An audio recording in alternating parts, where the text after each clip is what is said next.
a seat then? Maryland's not here. Oh, is that where Maryland's going to be sitting now? So they're putting the youth commissioners down there? Maybe there's for today, I'm not sure. They mix it up all the time. Yeah, mix it up. We just do what we're done told. Well, they're sharing a microphone at the No, I moment. meant when Miss Alba but comes Maryland's- on. I know, maybe We're putting her they're down there or down just there? Because Because we had, we used to have the youth commissioner. We had one at a time would be on that side. Yeah. But if they're sharing a microphone, it's getting a little crowded down there. Put both of them down there, so. They probably don't want to make Maryland share a microphone. they're also trying to keep people away from me. No, is that what it is? Eric's scaring the youths away. Scaring the youth. The youth. So, it's Scaring the youth. it's okay, I understand. They want to keep them by the nice people. Not the crotchety. I just look more unassuming. It's all fine until I start talking. Oh, man. Marilyn sends her best to everybody. She's sick. Yeah, she texted me. She's Of not course. feeling good at all. So, Well, I mean, she's pretty committed to showing up for things, so I figured it must be pretty bad to Yeah. be like, oh no, Yeah, no, no, I can't make it. exactly. No chance. So, give me just a minute. Okay, let me know when you're ready. Beth and Karen are here every meeting.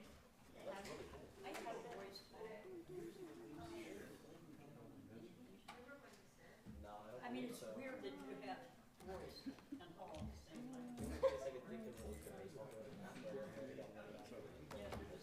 Recording in progress. Chair Mohammed, are you ready to begin? We are ready to begin. I call this regular planning commission meeting to order at 6:01 p.m. 6:31 p.m. Please stand for the pledge. I pledge allegiance to the flag of the United States of America and to the republic for which it stands, one nation, under God, indivisible, with liberty and justice for all.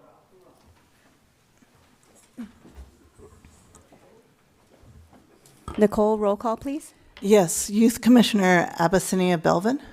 Here. Youth Commissioner Royce Hall. Here. Commissioner Marilyn Avalon is absent this evening. Commissioner Eric Altman. Present. Commissioner Shelby Goss. Present. Vice Chair Charles Plummer. Present. Chair Devet Mohammed. Present. Thank you. I would like to introduce our two new youth commissioners. We have Abyssinia Belvin and Royce Hall. Abyssinia, can you please introduce yourself? Yes. Hello, my name is Abyssinia. I currently attend American Canyon High School. I'm a junior. This is my first time ever doing something like this, and I'm extremely grateful to be here, and thank you. Thank you. Royce? My name is Royce Hall. I'm a senior at American Canyon High School. Just like Abyssinia, very excited for the chance to be here, excited to learn what we have to offer and what I can offer to the community as well. So thank you for having me.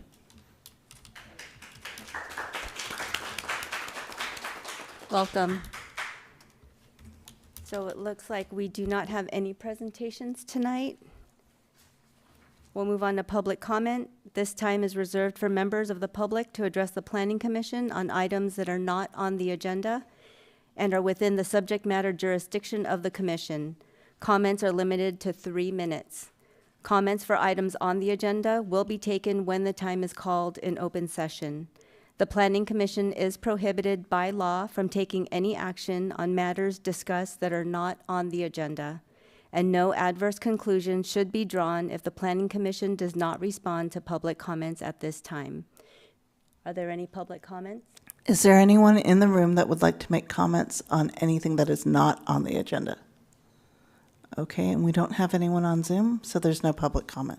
Thank you. We will close public comment. Director Cooper, are there any agenda changes? Thank you, Chair Mohammed. There are no changes tonight. Awesome. And let's move on to the consent calendar. Can I ask for a motion? I move that we adopt the consent calendar, which is the minutes of the September 2025 meeting. I'll second that. Nicole, roll call, please. Yes, just bear with me for one moment. Sorry. Okay, so Commissioner Marilyn Avalon is absent. Commissioner Eric Altman, Aye. Commissioner Shelby Goss, Aye. Vice Chair Charles Plummer, Aye. Chair Devet Mohammed. Aye. Thank you. And moving on to public hearings.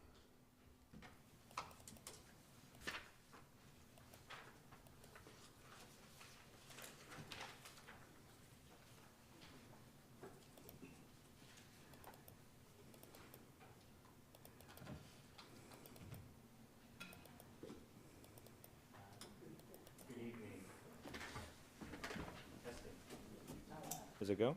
All right. Good evening, Chair Mohammed, members of the Planning Commission, and members of the public. William He, Senior Planner for the Planning Division. I'm very happy to be here today to give a presentation on the Crawford Way multifamily condominium subdivision map. So this project is subsequent to the design permit that was approved for the Crawford Way project in May. So this project, I have a short agenda for everyone. I'll talk about the project information, the subdivision map process, the condo development process, our public outreach, and then staff's recommendation. Is it? Testing, are we there? Yeah, you just need to be closer to it. I have to get closer. Okay. So let's start with the planning and zoning information. This site is a 4.34 acre site in the Broadway District Specific Plan in the local serving mixed use zone. Multifamily is a permitted use in that zone. The access for the project will be from Crawford Way with an emergency vehicle access onto Highway 29. The project consists of 100 three-story homes, 68 two-bedroom units, and 32 three-bedroom units. Of those units, it's 16 buildings with 4 to 8 units per building, and there's also a community building with a children's playground. The project includes some frontage improvements on Crawford Way. Let's get oriented with the site map. Here is the location. The site is marked inside the yellow triangle. It's at the southwest corner of the intersection of Crawford Way and Highway 29. To the north is Canyon Plaza. To the south is the Open Door Church. There are residential homes on the west, and then it's the highway to the east. So this next slide shows what the tentative parcel map is going to become. The site is a rectangular lot, about 4.3 acres, but it's currently 2 parcels. What the map will do is combine the 2 parcels into one and confirm that it will be used for 100 condominium units. So there's really not too much, well, I'm sure the civil engineers and all, they'll figure it out. But the main thing is the lot line in the middle will be removed and it becomes one lot.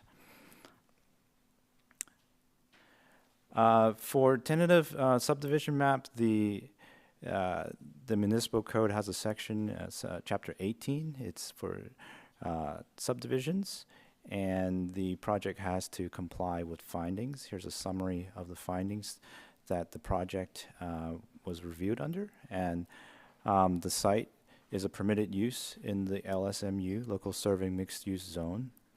The parcel size and setbacks complies to the LSMU zone development standards. The site is relatively flat in geography, so there's not much like deviations on the site. It can be supported by wet and dry utilities. And the design of subdivision will not cause substantial environmental damage. This was explained in the design permit approval, which included the environmental report there.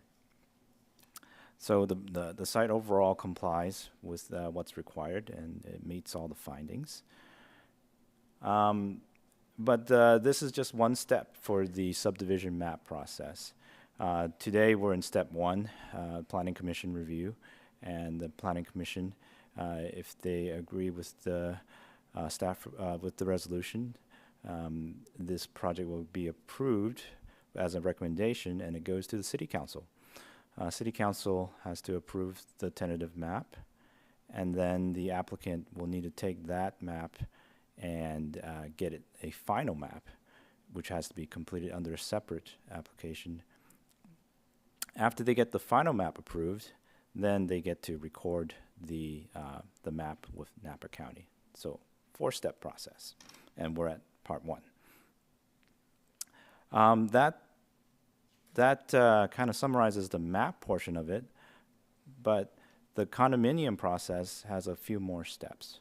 So I've broken it down for 5 steps here, and the map process is in step 2. So step 1, the building permit plan check, that requires the applicant to get a design permit approval, which they have from May. So, and they're working on the building permit now. They have to get a condo subdivision map recorded. And then next they have to get an approval from the California Department of Real Estate. Those are the guys that will look at the condo airspace map stuff, their draft HOA documents, CCNRs, and financing plan. We're not going to dive into that as a planning division, but we just want them to show us that they got the approval from the real estate board. Once they get that, then they can, and if their building permit plan check is approved, then they get a building permit issuance and construction begins. Construction can take, well, I don't know how long it will take for their team, but once the construction begins, there will be inspections along the way, and after they complete final inspections and certificates of occupancy, the project is completed, and we will have condos from there.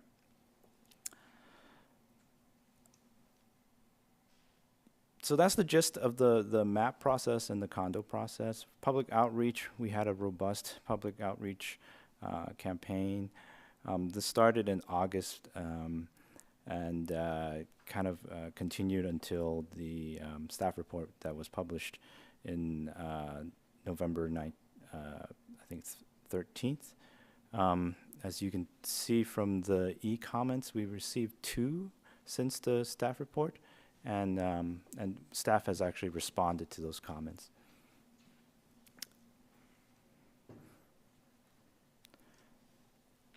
So last I have is the CEQA determination and staff recommendation.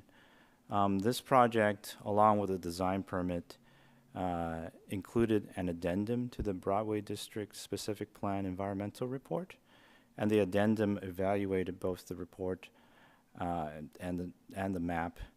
And it explained that there were no substantial changes proposed by the design permit. I do want to mention that the applicant has contacted staff by email about 2 days ago, and their position is that they wanted to delay this meeting so they have more time to discuss amongst their team the conditions of approval. Staff has reviewed their request for changes to the conditions, and staff recommends that we keep the conditions as is. So with that being said, staff's recommendation is to approve the project as is. And that's all I have. Thank you, Mr. He, for your staff presentation. Before we move on from the commission for questions from the commission, I want to confirm a few items for the record regarding environmental review and zoning consistency, if that's okay. Sure. So as I understand it, this is a tentative subdivision map, and it doesn't introduce any new development, correct? It's based entirely on the 100-unit project of the Planning Commission approved earlier this year. The environmental analysis for that project was covered by the, like as you said, the Broadway District Specific Plan EIR and its addendum. I just want to confirm that the addendum is properly filed and remains available for public review. Yes, so that's actually 2 questions. So the first question about the scope of the project. No, there's no changes to the approved project. The project is the same. The only this application enables their first step into making those units for sale. And the second question about the Broadway district, yes, that specific plan has been filed. And it's available for public review. That's true. Thank you. Next, I'd like to confirm zoning consistency. Can staff confirm that within the local serving mixed use, or the LMSU zoning, both rental apartments and condominiums are treated the same in terms of use and development standards, meaning this subdivision is not creating a new entitlement or changing the approved project in any way? That's true. Yeah, that's I true. appreciate the clarification. Thank you. This is just for the record. Finally, one more question. Does converting these units from rental apartments to condominiums affect any affordable housing requirements, inclusionary obligations, or related fees under the city's housing policies? I'll do it. Yeah, I'll take that one, I'll let Matt Chair and say. Commissioners. So, yes, what it does is, under our code, rental projects have a 15% inclusionary requirement, so 15 out of 100 units for a for-sale project, and that's the conditions that we were discussing with the developer. It's a 10% requirement. It's part of the city's intention to promote for-sale, individually purchasable housing projects. So it's a 10%, so 10 of 100 units. But that has to be true. The units have to be individually, separately saleable, and that's captured in condition number 8, that if at the time of the building permits issuance, the building permits approval, they're separately saleable, then they can have the 10% affordability level. Thank you. Thank you. So this just helps to ensure that we're clear that this subdivision map is a procedural step under the Subdivision Map Act, not a change in land use, environmental impact, or affordability commitments. So with those clarifications on the record, I'll now open it up for questions or comments from my fellow commissioners.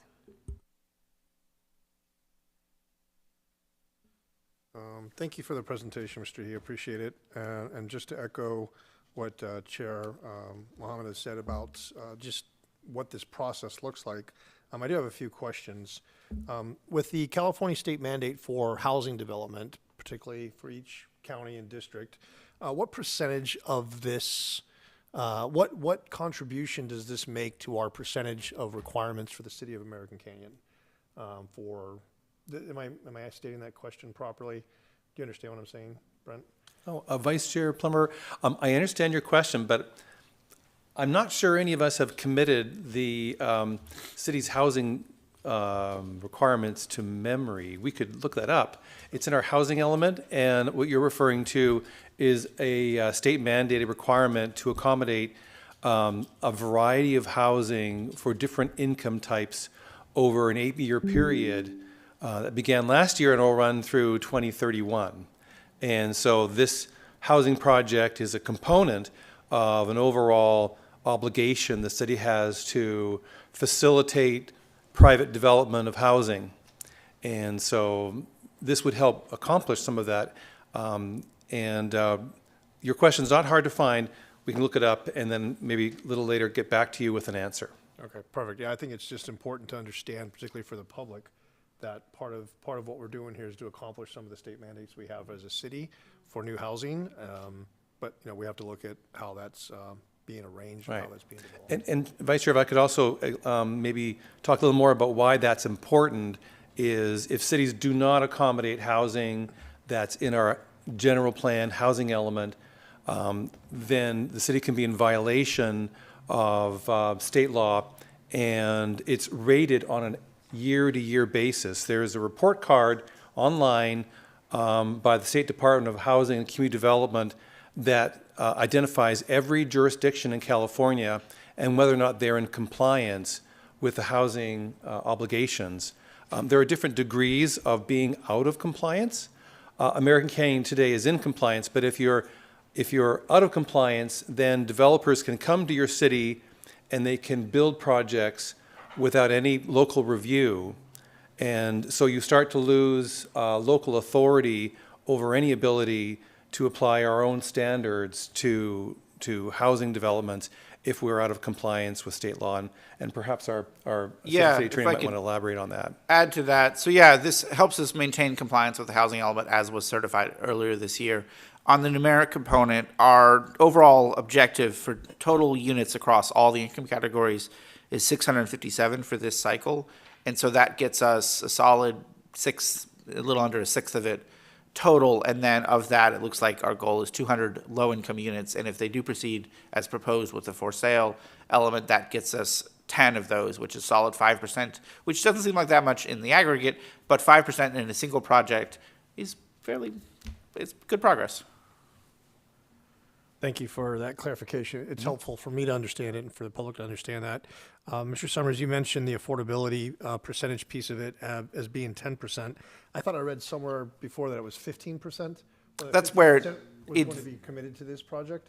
So that's where it does vary. It's, our code allows for 10% or 15%, depending on whether they proceed all the way through the full steps of securing a separate individual condo approval, or if they stay at the rental. If they go all the way through the process and are fully separately saleable as an approved condo project, then it's 10%. Else, it's rental and it would be at 15%. Got it. Thank you for the clarification. I appreciate that. I have one small footnote. A portion of the 100 units, and because our city attorney is new, he wasn't here for the May approval.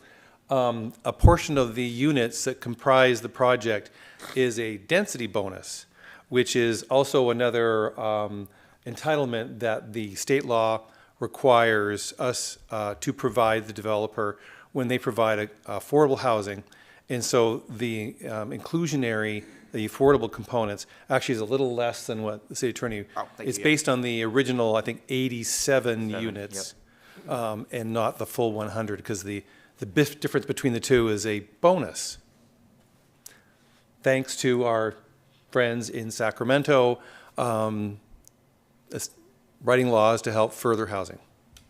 So again, just to clarify, the percentage of affordable housing units, whether it's rental at 15% or for sale at 10%, is based on the original number, not the bonus number? Correct. So it's not based on 100, so it wouldn't be 10 or 15. It would be based on the 87, which would Yes. be 8.7 or, yeah, Probably round up to 8. yeah, round up to It does 9, round up, yeah. 9, yeah. Right. So thank you. I just wanted to make that little, No, thank you for little that distinction there, because, I think yeah, it's just a point of clarity that we should all understand. right.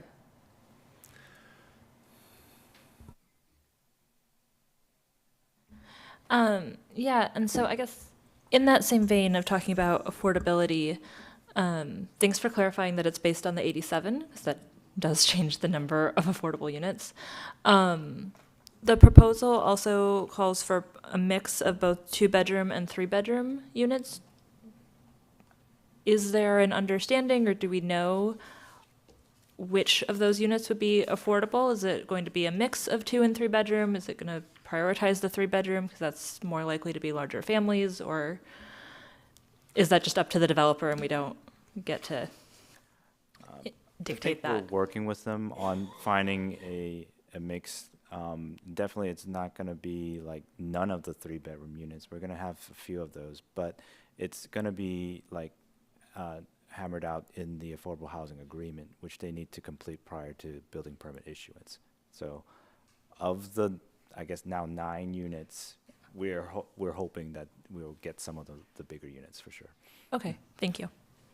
And I would note that state law and the density bonus laws do require that the units be roughly equivalent to the mix of the project overall. So that would be our starting point, although the final details to be negotiated. Okay, thank you. That's good to understand as well. Thank you.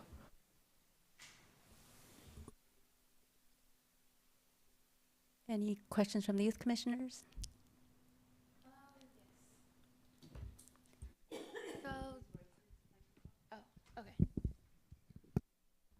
Hello, my name is Abyssinia. My only question would be, how would this affect the traffic in the area, being that there is American Canyon Middle School and then American Canyon High School? I just wanted to know how this would affect students like myself in the morning, being that a lot of students are late to school.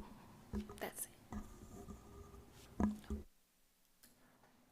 Well, traffic was one of the components of the design permit review, and that portion of the permit has already been approved.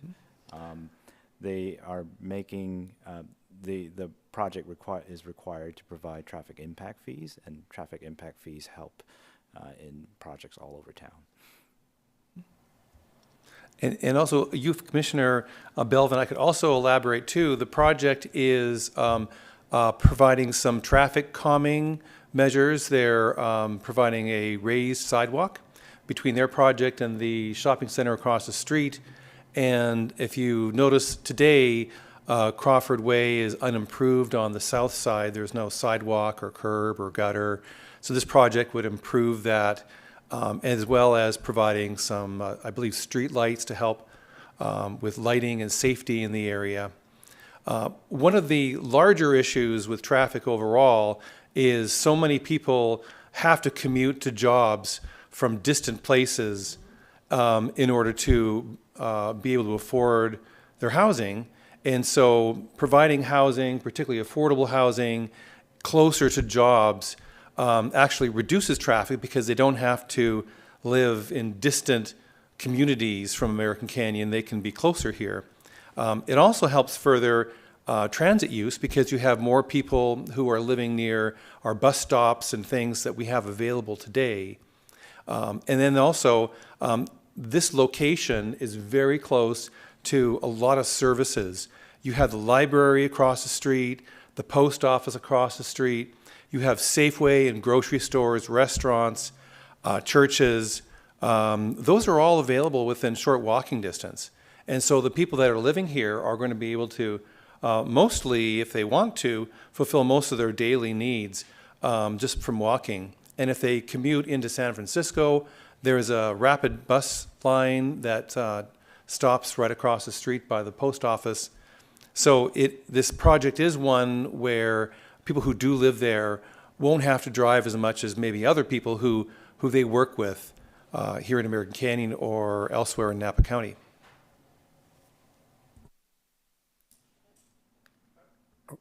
Clarifying question. Thank you for that, Mr. Cooper. You mentioned sidewalk improvement on Crawford specifically, and reading through this resolution versus the resolution from May, the resolution in May also referenced frontage on Highway 29 on Broadway, whereas the current resolution doesn't have mention of that. Was there something that changed, or is it just an oversight in narrative or content? It specifically had it in the original resolution, but this resolution doesn't mention Broadway frontage. No, the project scope has not been changed. One of the things that we worked with the applicant on was just try to reduce redundancies in resolutions. I think resolution either 6 or 7 just says all conditions from the design permit remained, and they're still obligated to do those things. Well, actually, Commissioner Vice Chair Plummer, Highway 29, as we know, is under review right now with a project initiation document. And that would be a very intensive investment in redesigning Highway 29 with sidewalks, landscaping, potentially roundabouts at Crawford and other locations. Maybe not. We're still yet to find out. And so there is uncertainty as to what, if you were to build a sidewalk, where would you put it? Because we don't know what the design of the road will be, because the overall project is still under review. The lead for it is the Napa Valley Transportation Authority in partnership with the city, and they're conducting an environmental review. And when that's finished, they'll decide between a range of 2 alternatives for intersection improvements. And all of that will help drive the geometry of what ultimately gets built along Highway 29. And so we did meet with the applicant and talked about this issue specifically, and concluded and agreed that it wouldn't make sense to require the applicant to build a sidewalk, only to have it probably ripped out and replaced under a larger project for the highway. Okay, so just so I'm understanding, it has been removed specifically for the reasoning that you've just mentioned. Yes, and I don't have the old resolution from the design permit with me. I know that the different drafts of the resolution made its way to the Planning Commission over an extended period of time in which the project was continued by the applicant. And it's very likely what you may be remembering is an earlier one, or perhaps an oversight in the final. I don't think there was, but that's another one we can follow up on. Thank you. I was wanting to clarify because I did look back into what we approved in May for the design piece, and it did include Broadway frontage. Okay. And so just reading through it today. All right, well, thank you, yeah. So that was my question. So I'm actually going to follow up on that with a question that just for clarification and understanding. The NVTA project to potentially reconfigure Highway 29 through American Canyon is, I believe, a multi-year project. And that is not going to be something that's going to happen in the next year, 2, 3, probably at the earliest. This development project is likely to happen, I would guess, within the next 2 to 3 years at most.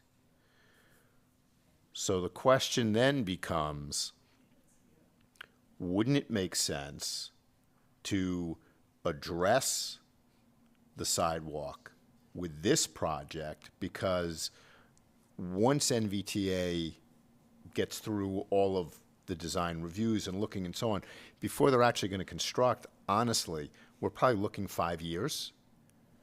So we would at least have a couple of years of an improved sidewalk in the area. And so my question is,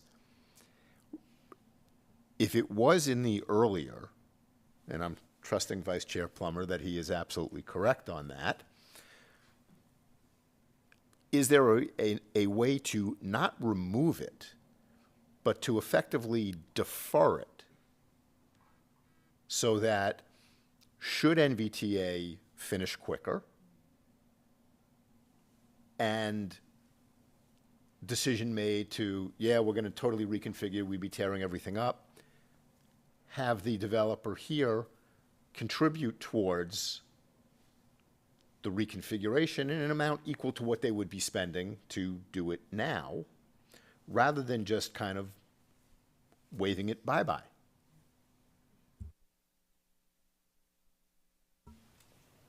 The Planning Commission is making a recommendation to the City Council. So it could be a recommendation. I can't comment on what the resolution said in May because I don't have it in front of me, but I can look it up. I think that's part fair of enough, the right? argument was then let's confirm at least that part of the issue. Yes. But separate from that, and I'll let the city attorney Yeah. weigh in here. This is you are a recommending body to the City Council.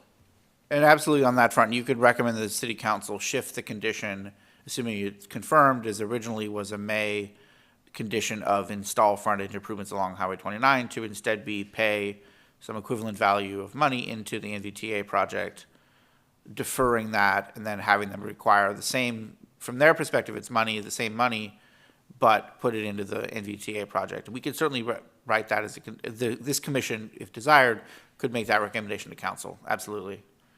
Great, thank you. So that was first. My second question is kind of a point of clarification, because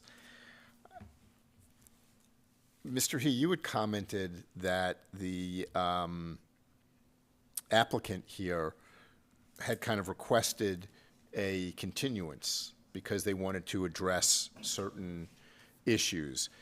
And I know in most cases, when that's the case, the usual response is, okay, we can wait another month, let them figure out what their issues are, and then we can have them present and have them present what it is and address whatever their concerns are. I might have missed it, but can you advise kind of why, specifically what they were looking for and why they have requested the continuance and why we're kind of looking to move forward without it at this point? Yeah, so we have discussed this with the applicant, I think about a week ago. We've shared our draft conditions, and there were a couple of items that they requested it to be changed, and we were okay with most of them. There's just two that remain. One is that they wanted to change the timing of the Department of Real Estate approval requirement. So they wanted to push that from building permit issuance all the way to the end to the building certificate of occupancy. And we felt that something that we felt that our condition, we stand by it. And the second one, I'll defer to Mr. Summers was that they wanted to add some language about inclusionary housing from a separate state law, but we found that it was not applicable to. So I'll defer to Matt about that. Right. The second component was they wanted to rejigger the details of how we calculate the inclusionary housing requirement. I would note that, as noted by Director Cooper, the fact that it's X percent, 10 or 15% of 87, I think will meet their concern. So perhaps they also had a similar misunderstanding, and that could be solved on that front. But their primary concern is and was that we are requiring to achieve the lower 10% inclusionary housing metric, inclusionary housing percentage, that they have to have completed the condo map process before approval of issuance of the building permit. They wish to defer that to certificate of occupancy instead, citing engineering concerns and a focus on the fact that the condo map may change on the ground, and thus they wouldn't have to want to go through DRE twice if there is a change on the ground after a building permit is issued, but before they're ready to final. We noted that generally by the time you pull the building permit, interior changes may happen, but the basic bounds of each unit shouldn't change, or is unlikely to change, particularly because as shown on their condo map, the bounds of each unit is a straight line across the building, and then the exterior footprints of the building, which are unlikely to change. So we didn't feel that concern, while we appreciate their concern, we didn't feel it was sufficient to change the condition processing.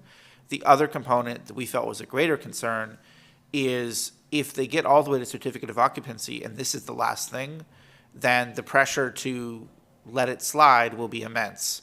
And that's not something we would want to do, given the importance of ensuring the correct percentage of affordability is in place. I appreciate that. Thank you. That goes a long way. And I tend to agree with the decision that we should require, the approval from DRE at the building permit stage, not waiting till everything is built. So I thank you for that. And I now have a much better understanding of why we're actually moving forward at this point. I will say that one of the things, and this is just commentary from me for whatever it's worth, that I do like is, because I have been a big advocate for the building of condos in American Canyon for a long time. And I do like that there is a potential that this may be, I think it would be the first condo-led project in American Canyon since the incorporation of the city. And so I do give this developer credit for that, because I think it is a type of ownership that we definitely need more of, and helps both newer, younger families to be able to get into a community, because they tend to be more affordable than single-family homes, standalone homes. And it also helps folks who are more in my circumstance, where, I've got 2 kids who are going to be out of the house within the next 4 or 5 years, and my wife and I don't need 3,300 square feet of living space. But we like the community, and if we had a smaller place we could move to, that would work very nicely. So I did want to make that comment, that I do appreciate it. And that's it for me for now. Any other commissioner comments or questions? Sorry, Mr. He, I have one more question for you. You mentioned the step in process, where step 3, where thank you for that. Back one more, or forward one. Yeah, right there. The final map completion review with separate city council approval. Does that need to come back to the planning commission again, or is this the last step that the planning commission is going to partake in this whole process? You guys are spared. that final map one is conducted by the Public Works team. And so they will review it, and they'll bring it straight to the city council. Okay. Yep. Thank you. Thank you. I'd like to open it up for public comment. Okay. So first, hold on.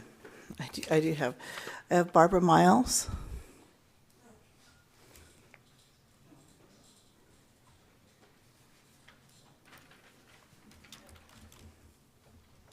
So first off, I would like to acknowledge Youth Commissioner Belvin for addressing the elephant in the room. I have been a ride ambassador for the Napa Valley Transportation, which means I train people how to ride the bus. I've been doing this for 13 years, going on 14. It is very difficult at times when it's rush hour. The buses are running between 10 to 15 minutes behind because of how much traffic is between 3 and 5. And we're going to add another 100 cars to that. Also, the 29 sometimes has to come down from Redwood Park and Ride. It comes down, goes where the subway is, makes that turn into there.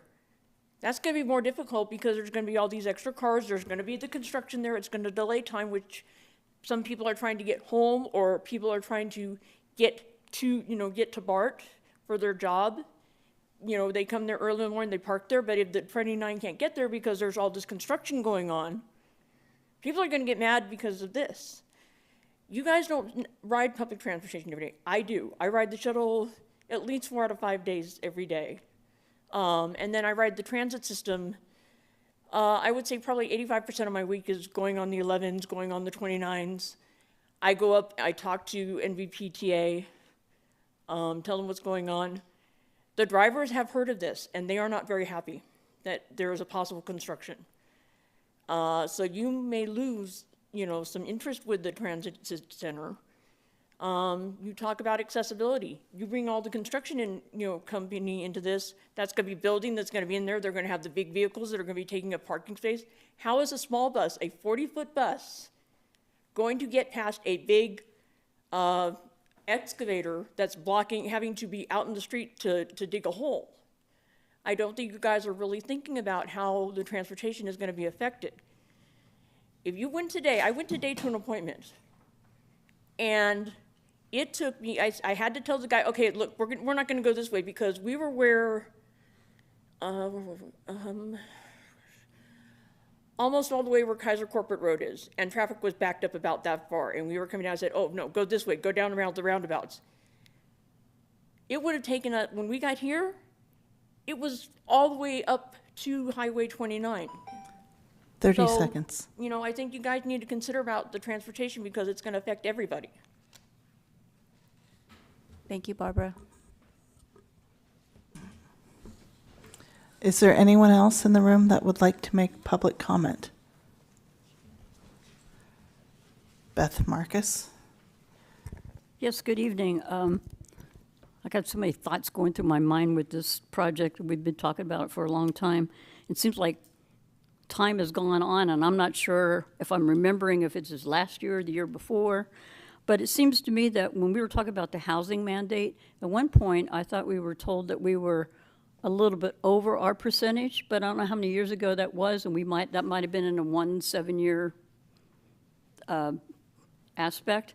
But it seems to me with what we have with Oat Hill, Watson Ranch, that I don't understand why we haven't surpassed our housing mandate by now, because look at all the houses and all that up there. I mean, it's a lot. And it's such a valuable piece of property there. Not that I'm against housing, but it seems to me we could use more businesses here. I'd love to see a big business come in here, but we've always been told in the past they won't come because we don't have enough rooftops.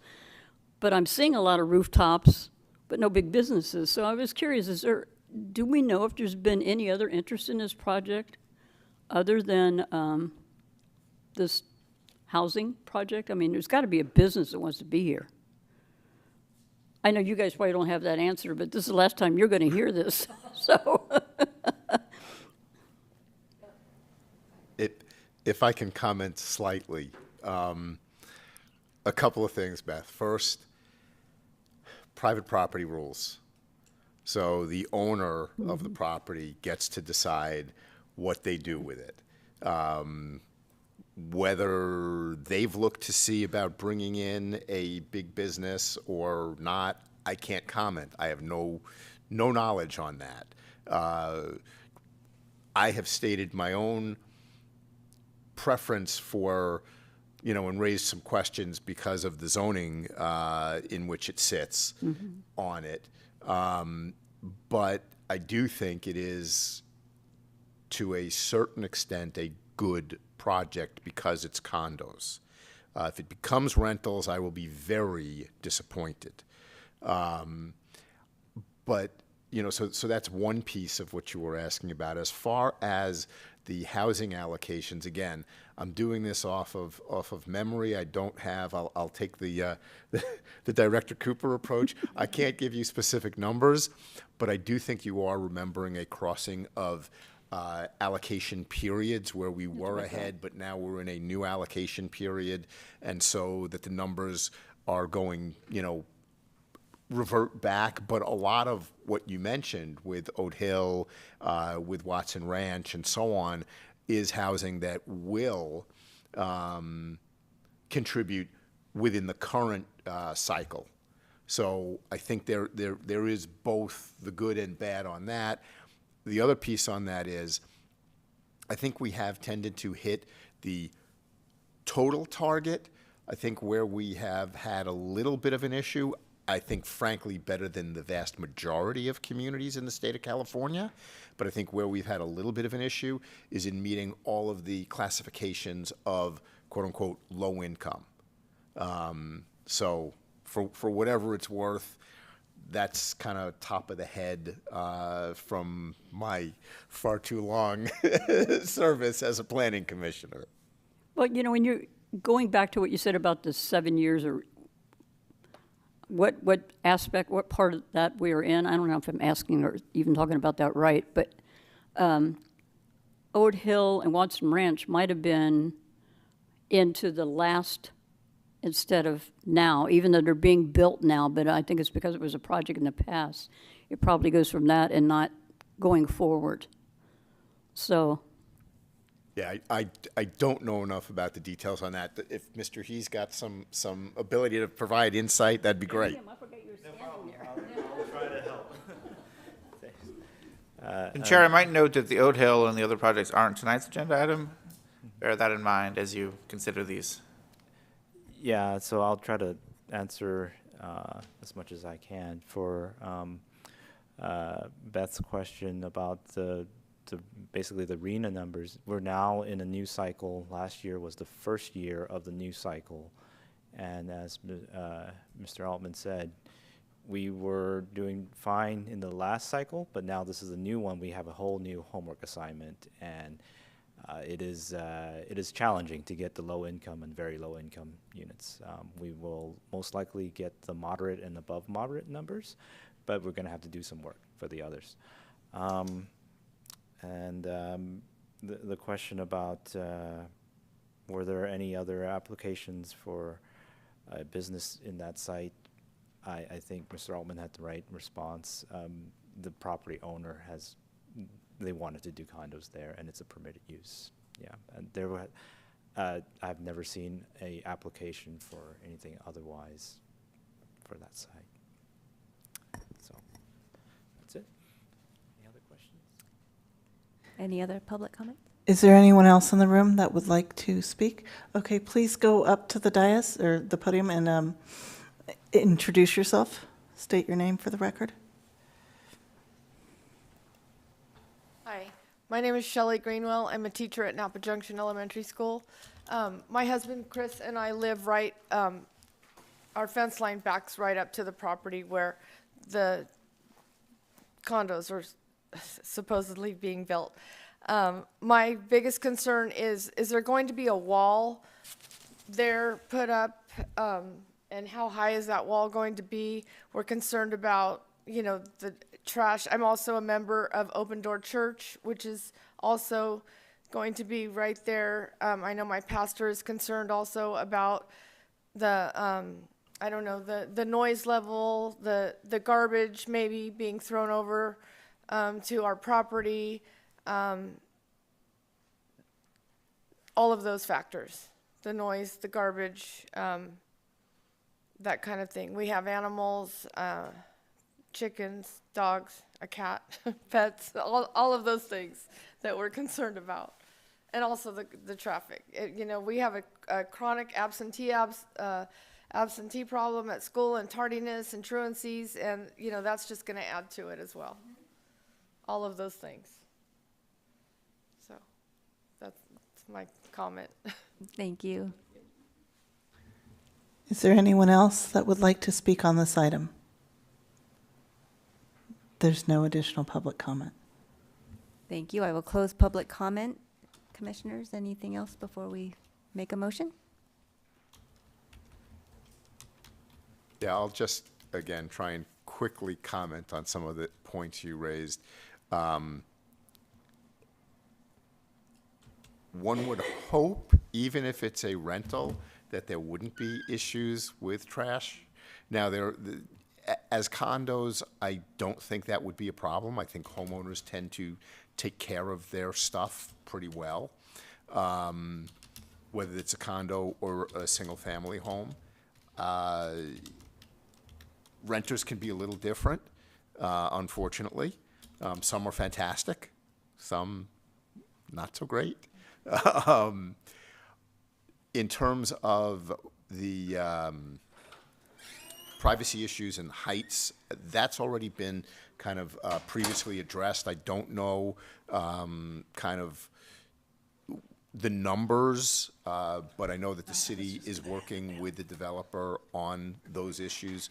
So you should, and I say should, be hopefully satisfied with what that outcome is. I will say, look, during the construction, a construction project sucks. It makes a lot of noise. There's a lot of dirt kicked up. There's a lot of stuff that goes on. But construction, and especially the toughest construction, which is the ground prep, is usually done fairly quickly on a project like this. So it's not like you're going to be dealing with it for a year. It should be a matter of hopefully just a few months before they get everything kind of set and ready to, go, not that it's major vertical, we're not building a high rise, but, but when they go vertical, it gets simpler because everything at that point is contained, generally speaking, within the site. It's just when they're doing the excavation and groundwork that you have bigger issues. So I hope that helps a little bit. Yeah, and I'll make just a quick comment as well too. I know, one of the concerns that I have just in general is that we've only met the developer once, and we've had to defer this project several times for various reasons, whatever those reasons are. And the one time the developer was here, we did raise concerns. There's a lot of people in the back row. Thank you for being here. That raised concerns about privacy issues, and we did raise that concern as a commission with the developers, saying, hey, this is unacceptable. You have to have privacy issues. Nobody wants a balcony looking into their backyard, and, likewise, you don't want to see them, so I think that, we raised that concern. I think it's part of the condition in this resolution that we've talked about several times, is that this has to be addressed. None of us want to see that or have that, and we understand. So thank you for bringing that up. And that's something we've definitely have raised with that developer. So that's a big part of the condition, is to make sure that's being addressed. I don't know exactly where we stand on that, Mr. He, but I know that, if you recall, we did talk about that with the developer, and they did say that there was going to be some attempt or some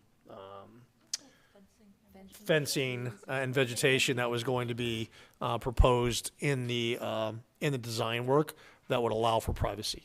So thank you for bringing it up again. But yes, that's a big concern that all of us had on the original design plans. Hi. Yeah, thanks for all of the public comments. Good to make sure we're considering things from every angle. I did, in response to the concerns about traffic, I did want to clarify also, I know we discussed that as part of the project, the developer is required to pay a traffic fee that will go towards city projects generally.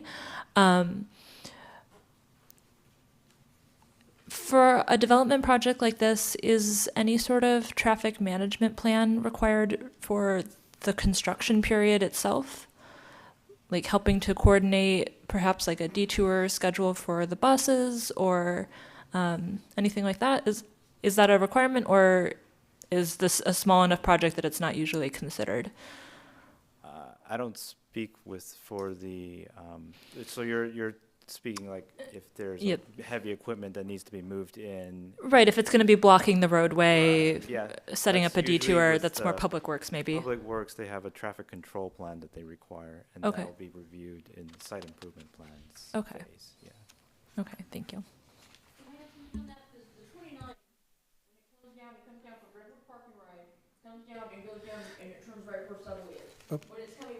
I'm sorry, Chair, is this a public comment period? I was out of the room, I'm We sorry. closed public comment. Public comment, yes. Should we reopen public comment? Well, this is your meeting, so if you'd like to, but those that need to speak would need to speak to a microphone. Okay, let's go ahead and reopen public comment. Yep.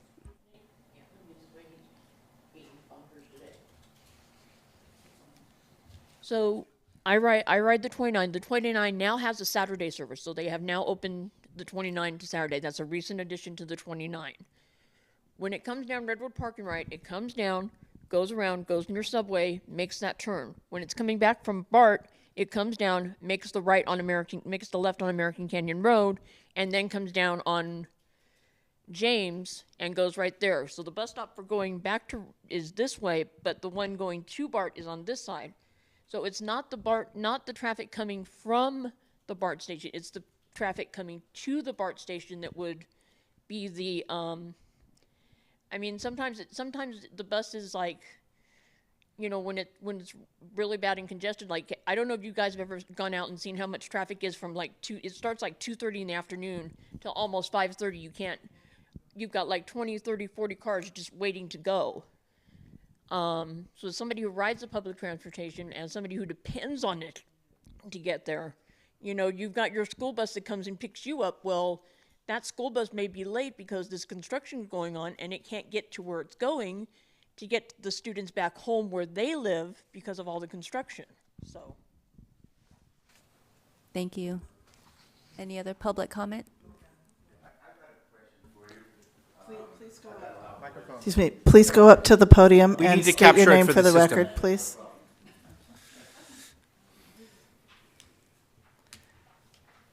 My name is Philip Thomas, and we live adjacent to the property. And I like the comment that Mr. Plummer brought up about the landscaping and the privacy there. I'm just wondering, I see on here number C, landscaping plans prepared by Vander Toolin and Associates. I'm just wondering what kind of plans they have for for our privacy and landscaping along there. We haven't seen any of those plans, and the developer, one of the meetings, said he was going to talk to us about that. We haven't heard from him at all. That's the only comment I've had right now. Thank you. Is there anyone else that would like to speak at this time? There's no additional public comment. I will go ahead and reclose public comment, commissioners.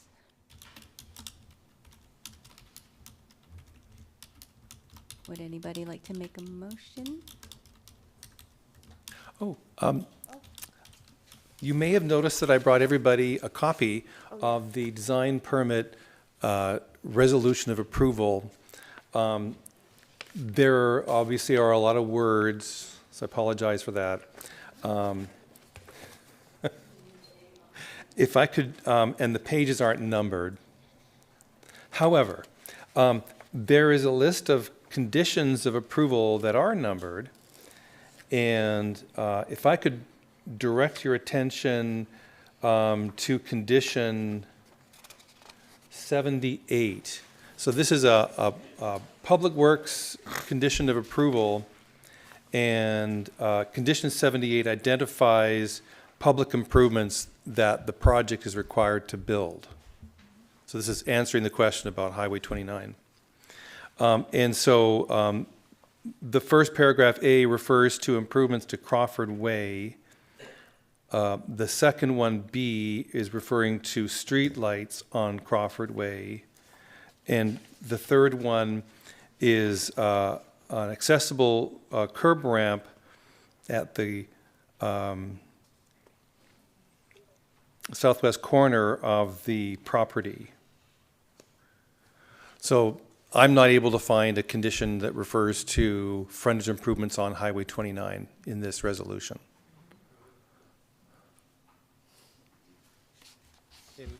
sorry. Thank you for sharing this, I appreciate it. Well, who can remember something with all these words from May? I sure wouldn't want to try. Nobody. And so just to your point, in condition 78A, it does say APN 058 with the existing road, and extending to the SR 29 intersection, right? Correct. It's the limits upon, for Crawford. So that's maybe, I think if you're remembering SR 29, perhaps that was the trigger. Thank you for that. And Chair and Commission, if I could add as well, 2 pages later, condition 81, subcondition C7 requires, among other things, a construction traffic control plan. So it doesn't have the details of how exactly construction traffic will be managed, but the applicant is required to prepare a construction traffic control plan and work through that with Public Works. Thank you. Thank you. Any other commissioner comments? Yeah, I just was disappointed to hear that because we have made it clear to the developer here that they really do need to be reaching out regarding the landscaping and the fencing and so on to the neighbors and to come up with something acceptable. And so it is disappointing because we are a couple of months down the road to hear that there has not been any outreach. And so request to city staff is basically twofold. One, provide the neighbors with a copy of the landscape plan if they have presented it already as it's referenced. And then second, press the developer to do as they've said and meet and establish some mutually acceptable and agreeable guidelines for privacy, because, you know, ultimately that promise was one of the key reasons, and I'll speak only for myself, but I think I'm going to get a lot of concurrence from my fellow commissioners. That was one of the key factors in ultimately saying, okay, we can go ahead with this because they are going to do the right thing. And if they're not going to do the right thing, I know we can't necessarily overturn that approval, but we can make things as difficult as possible along the way, and we can try and push the city council before anything further happens with this project to be taking another look at a recalcitrant developer here who doesn't want to do what they have said that they will. So, well, Commissioner Altman, I have two comments for that. The first one is our routine is to ensure all commitments are satisfied when it's appropriate before the building permits are issued. So that's one threshold here. You don't get to build unless you get a building permit. But I think apart from that, this project, once it receives a recommendation from the Planning Commission, will be presented to the City Council. And I believe William and I were in a meeting with the mayor and the applicant in which the applicant committed to the mayor that he would meet with the neighbors. And guess who's on the council? So I think we'll be having that discussion sooner than we need to intervene with respect to the building permit. fair enough. But you understand where I'm coming from and why Of course, I'm making yeah. these comments. I think we're all in alignment. Exactly. As long as we're all on the same page, I'm cool with that. So thank you. All right, commissioners, can I have a motion? Oh, sorry, Mr. Royce. Youth Commissioner Royce. So I have a question based on the comments about privacy. It was brought up in today's condition 6. It says that resolution 2025-05 are the ones that remain in effect. And in the one you brought to us a little bit ago, it's 2025-06. So is that a mistake or is that a discrepancy? Thank you, Youth Commissioner Hall. I think you may have pointed out typographical error, so let's... Because I was going to bring up how in condition 20 in the May resolution, it talks about the privacy for a slat fence, is that what's still planned and in effect to give privacy to the homeowners and people living next to the supposed condos? There is a requirement for a fence, a privacy fence, but apart from that, there was a personal commitment in a meeting between the mayor and the applicant that the applicant would work with the neighbors to do some enhanced privacy measures.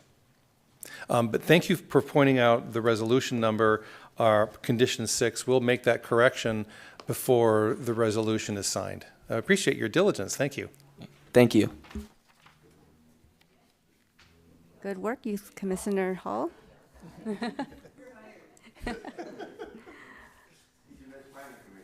Yeah. All right, with that, can I have a motion to consider a resolution?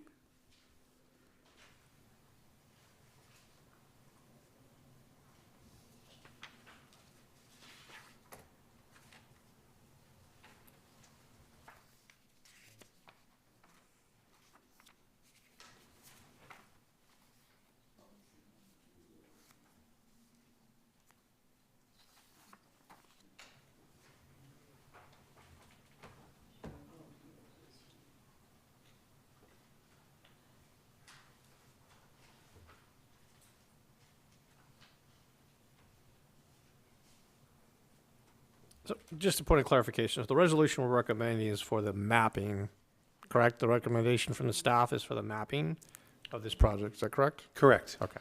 Just wanted to clarify that. Thank you. Exactly, to convert the existing approved project into a condo. All right.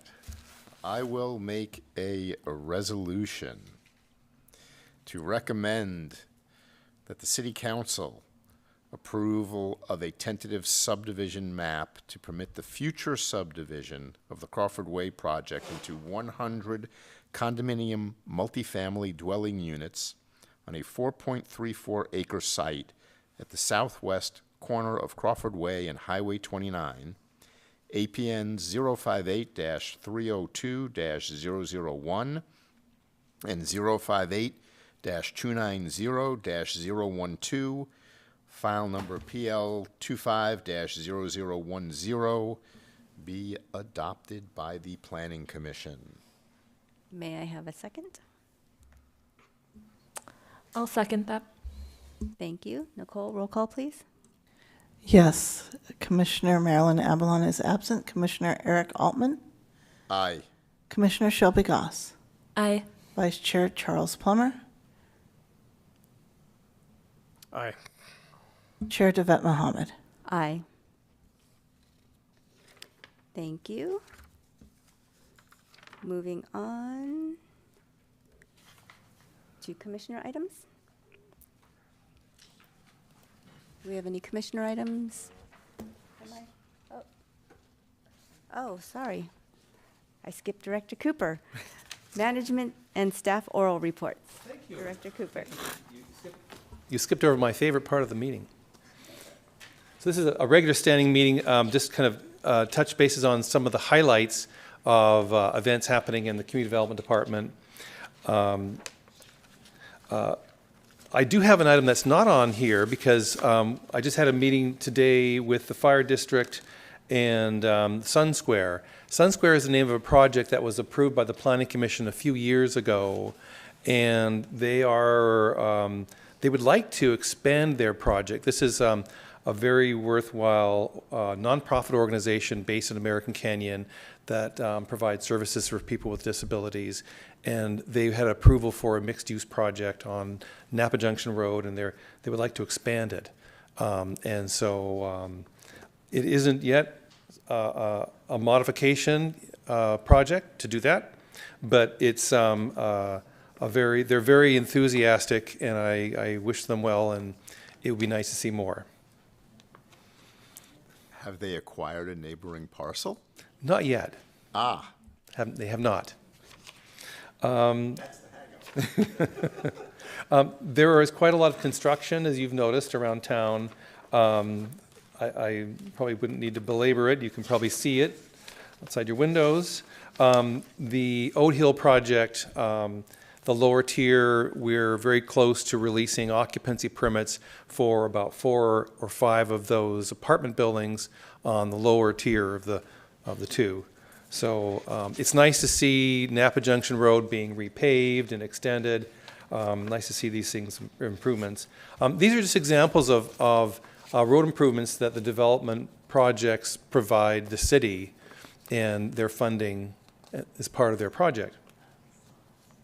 Some of the city-initiated projects that we've been working on, we had a meeting with the City Council on Tuesday when the general plan was approved for the update back in May. It included a lot of red lines because we had a working copy and a lot of people provided input. So what we did is we showed where we changed policies and explained them. So it was more of a working document that was approved.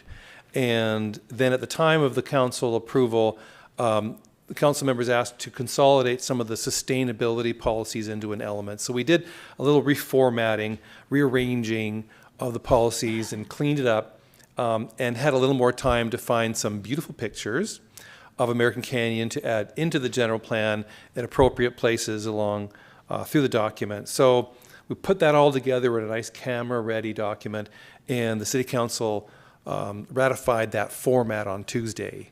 And so now we have something that we're ready to amend again for whatever might come its way. But we have a nice baseline, cleaned up document. Beth was there and she said it was okay. Let's see, in addition to that, while this just goes to the City Council because it's not a zoning code update, we do have a portion of our municipal code, that's the building and construction codes. And it's another part of the state of California. The Building Codes Standards Commission, which is an arm of the state of California, every 3 years updates the building codes in California. And so, like it or not, it's effective January 1st, but the state would like each city to adopt its own version. Largely, we're adopting what the state has. There are options for us to have some called local amendments. These are things where there may be a few differences here based upon topography, climatic, or geological conditions. There are a few that we have here in our city that we do every 3 years. It hasn't changed. And in fact, many times the code itself changes and then it incorporates things that we're already doing.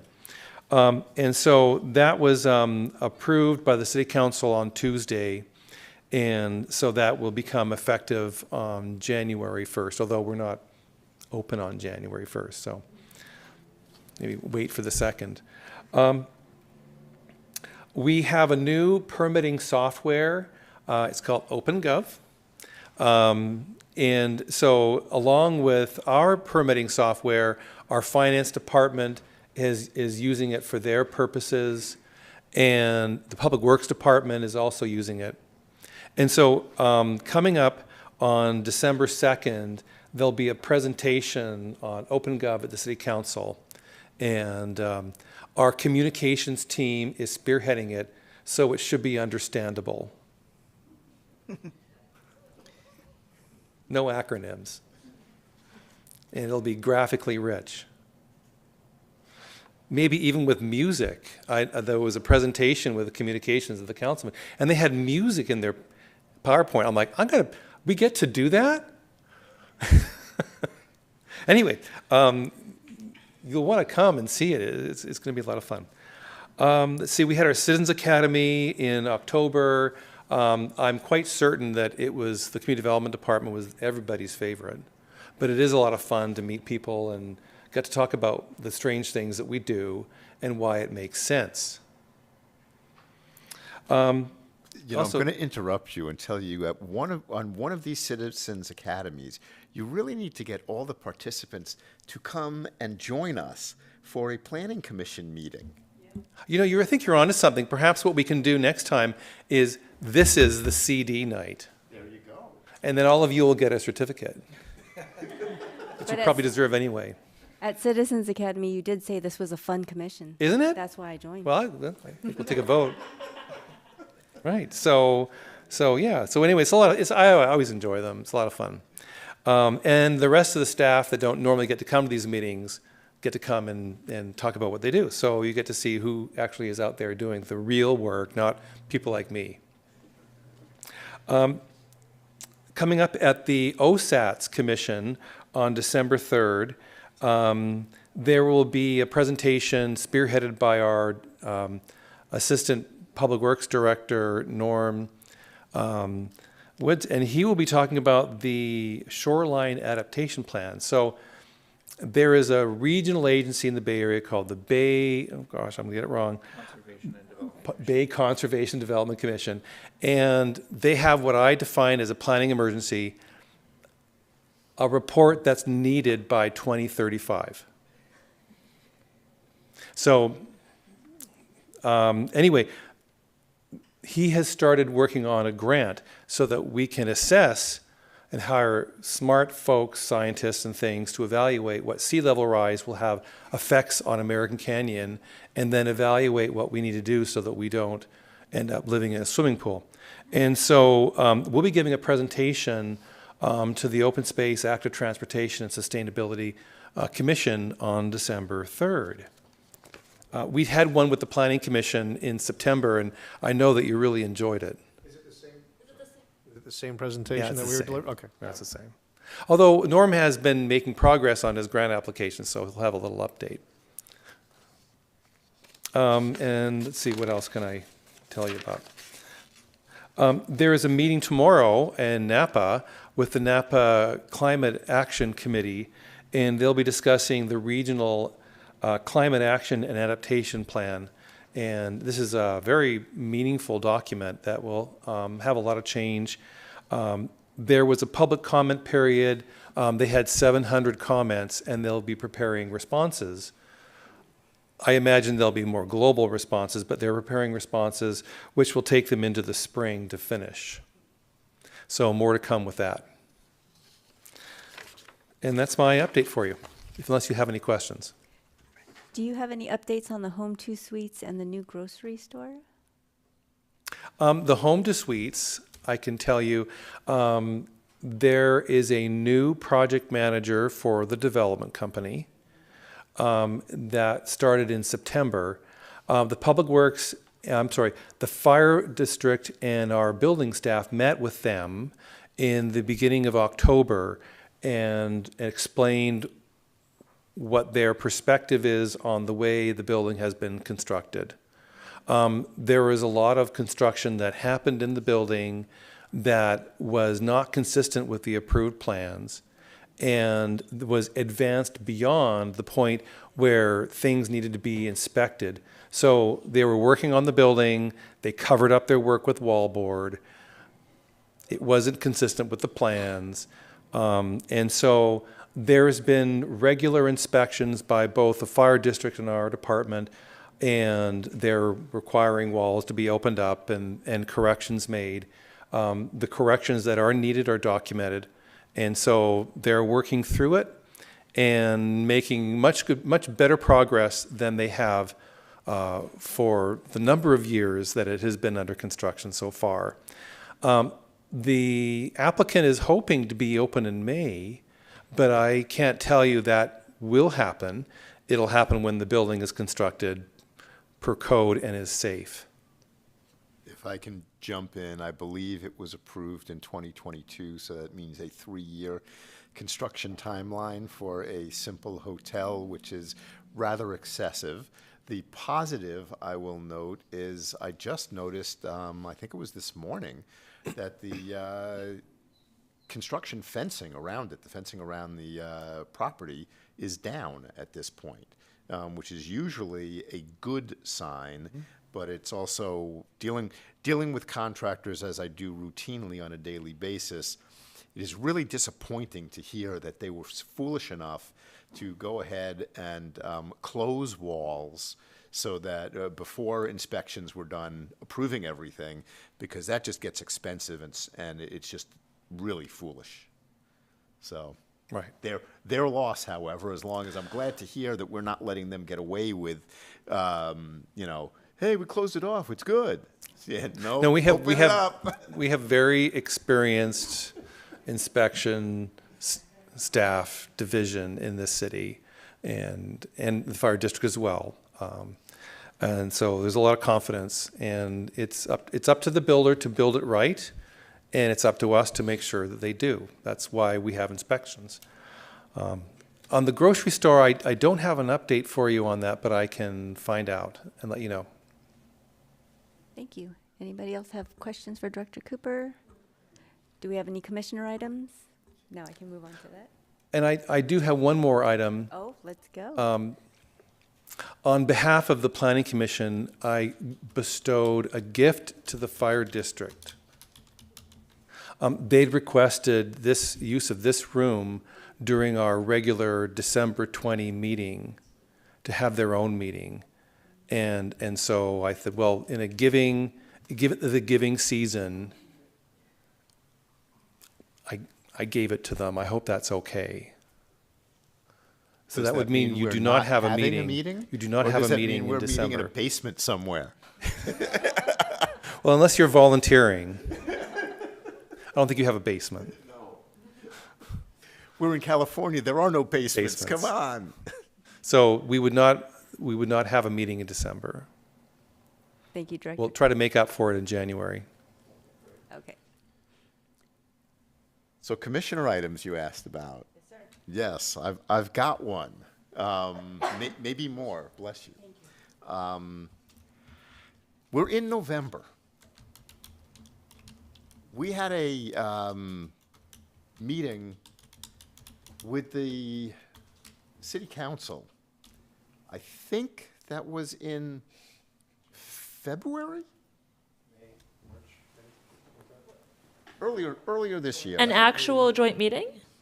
Well, that's. I was going to say, That's I actually- have not been part of a joint meeting. That's actually where I'm going. And the council at that meeting had expressed, it appeared to be great interest in having joint meetings. There was even talk about doing it as frequently as quarterly. There have been zero, as you've just heard. Is there any chance that our city attorney and community development director can perhaps suggest to the city council, if they're not paying attention to this meeting and hearing these comments, that they may want to see about setting up joint meeting with the Planning Commission so we can all be on the same page? Doesn't have to be done quarterly. Once a year, maybe even twice a year, in my opinion, would probably be adequate, but I think it would be highly beneficial to both bodies to periodically meet and coordinate with one another so that we do, in fact, stay on the same page. And especially with no meeting next month, I figured now was the ideal time to raise it. So thank you. Oh, well, thank you, Commissioner. I will, just to point of clarification, the communication path for me is to my superior, the city manager, and I will express your request to him, and he will Awesome. respond accordingly. And I'll likewise convey the request to City Attorney Highsmith. I'm sure we'll get to the council, and then it's not up to the two of us, but we can convey the request. Thank you. Perfect. And all I can ask. Okay, and before you adjourn, I have one last thing to mention. We have our clerk here has just accomplished a major milestone and needs to be recognized. She has just achieved a certification in municipal clerk. She's now officially a CMC, and we're very proud of Nicole. Thank you. Thank you. Congratulations. So who brought something? Who brought cookies that we can celebrate? She didn't have time It's to bake. deserved. Brent has embarrassed me enough for one night. Thank you. Any other commissioner items? No. I just want to, again, welcome Commissioner Belvin and Commissioner Hall. You're a great addition to our Planning Commission. I see future commissioners in you, both. And then if there is nothing else, I will go ahead and adjourn the meeting at 7:54. Good night, American Canyon. Thank you.